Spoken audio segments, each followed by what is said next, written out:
Hengo denyo. Howada dai. Januksen ya waleta matam sanga. Yabo. This is the voice of the Patriot, where we speak truth to power. Now here we don't criticize, but if we must, it would only be on one condition: to build and not to destroy. That is why we keep saying we are in the service of God and country.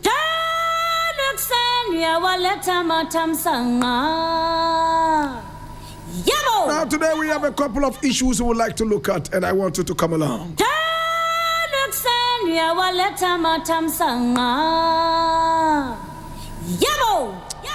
Now the very first story we are looking at today is taken from My Joy Online, and it says, Mahama charges Black Stars to fly Ghana's flag high in Panama encounter.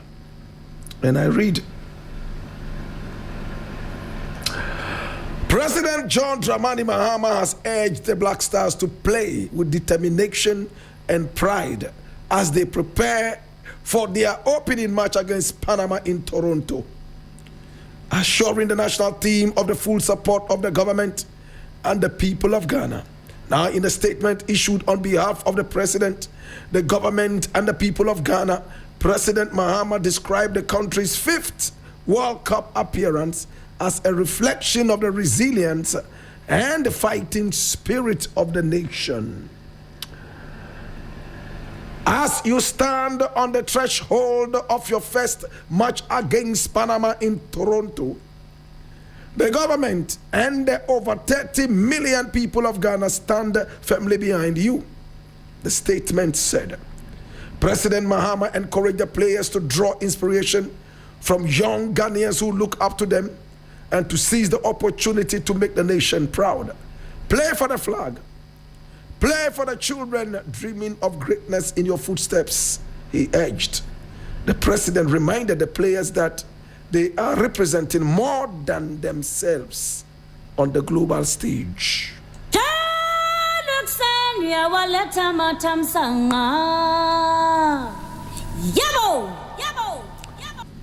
I am excited, and if you look at how they arrived there, the photograph speaks volumes.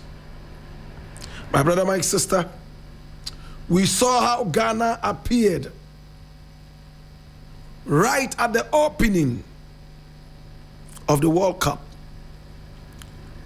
Everybody drenched in the red, yellow, green, black hue.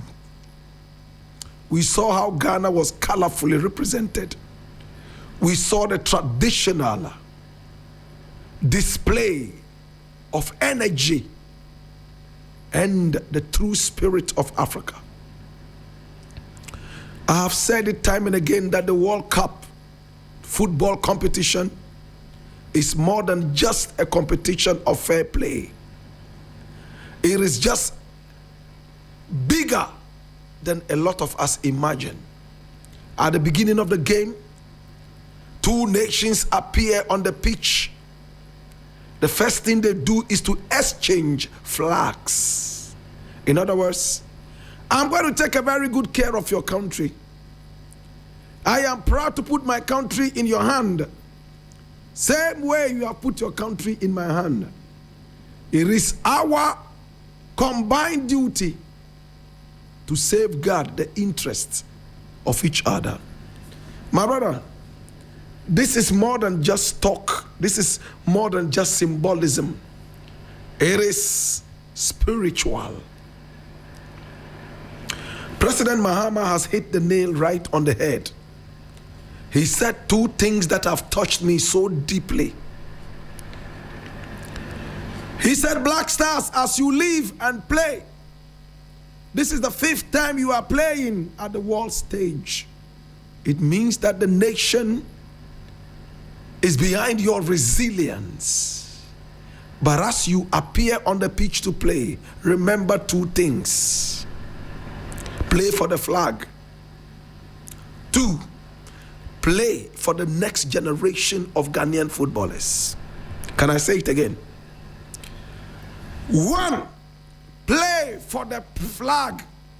2, play for the next generation of Ghanaian footballers who want to imitate and emulate you. My brother, it is only a selfish man who does not think about the next generation. Let's eat it all today, for tomorrow we die. Yes,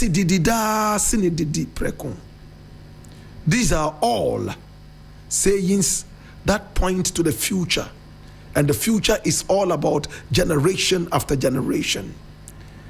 It is a stupid, selfish man who refuses to plant a tree just because he knows he will not live long enough to sit under the shade of the tree. A little child used to accompany his father.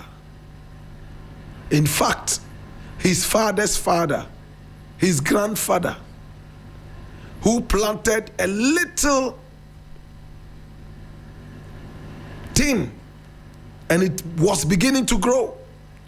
Every morning, the little boy, after his mother and father went to work, will stay with the grandfather and he will be watering this little seed that was put in the ground and had just started to grow every morning.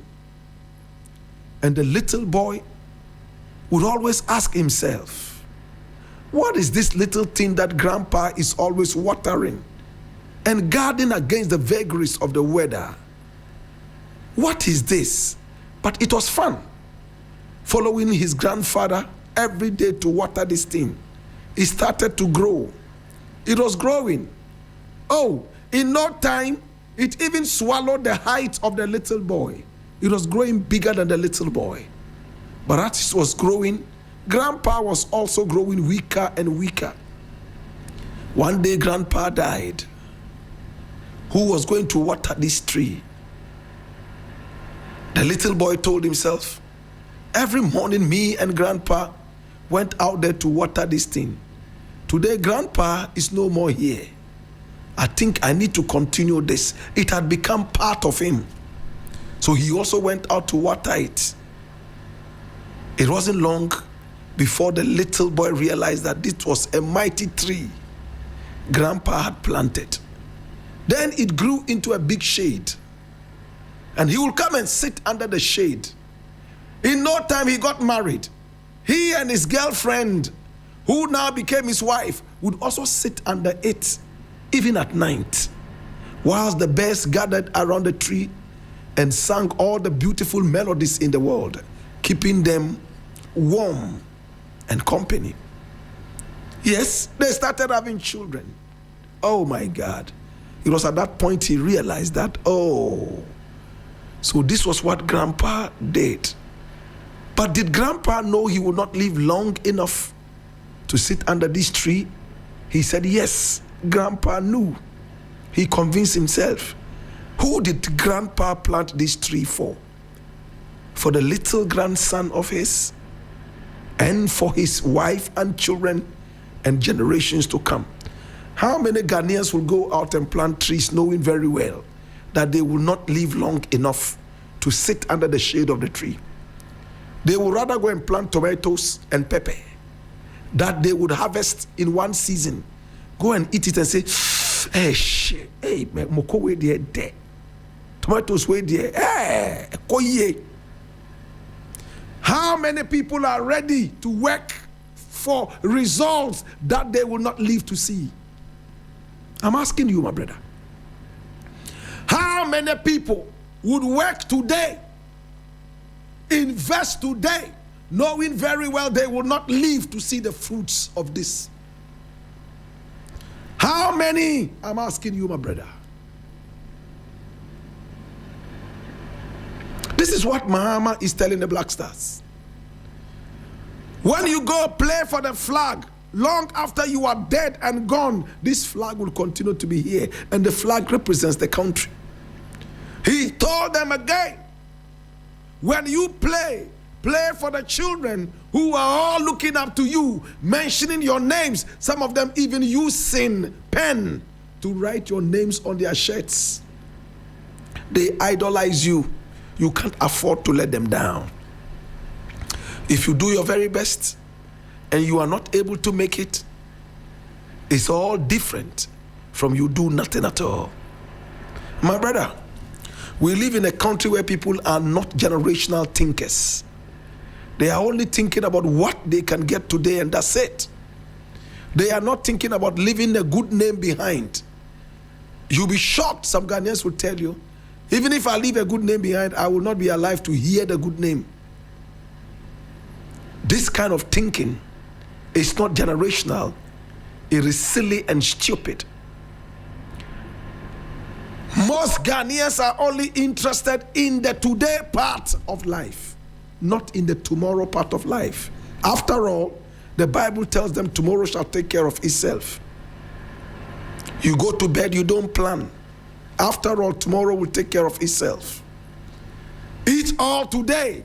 After all, the same God who gave you today will give you tomorrow. God doesn't work like that. To the Black Stars, many people shall be glued to their set today at 11 p.m. I hear the match will kick off at 11 p.m. Ghana time. Many Ghanaians will not sleep tonight. Male and female will gather around their TV sets, ready to shout their hearts out of their mouths, ready to clap.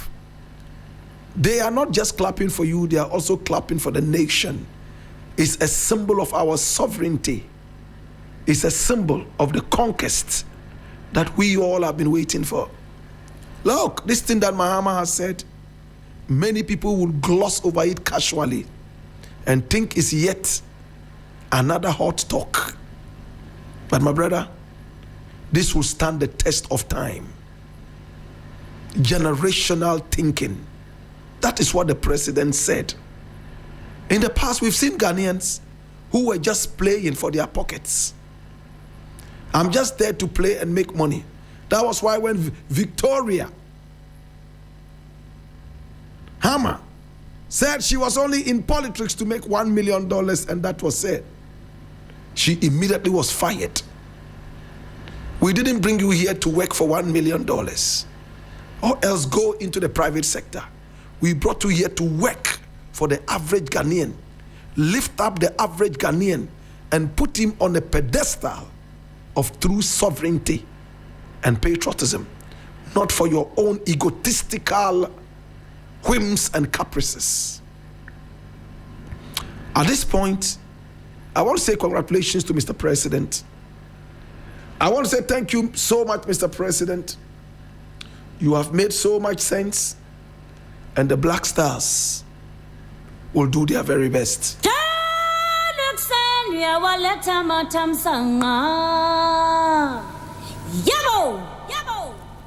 Now, my brother, my sister, having said this, I would like to look at another thing here that is quite interesting, and I need you to come along. Facts, not sheer populism. And this is on Ghana Web. Dr. Afriye jabs Ken Agyapong over falsehood on Afari Hospital. The ranking member of Parliament's Health Committee, Dr. Nana Ayu Afriye, has responded to presidential hopeful Ken Agyapong over his recent comments on the Afari Military Hospital in the Ashanti region. In a social media post on June 17, 2026, Dr. Afriye, who is also the member of Parliament for Ifiduasa Sokore, stated that Ken Agyapong should be abreast with facts and not rely on sheer populism in making his claims. He shared receipts of payments made by the NPP government to support the hospital project, insisting that the previous administration did not neglect the facility. In a series of posts, Dr. Afriye alleged that Agyapong had ties with the contractor working on the project. He added that during a visit, the contractor disclosed that only sewage works were outstanding, while phase 1 of the facility was ready for use. Providing details of payments and commitments by the NPP government, Dr. Afriye wrote, "Folks, attached is a letter requesting $6 million as final payment for works at the Afari Hospital, the minister renegotiated and paid EDI. He added, facts for Ken Agyapong and not sheer populism.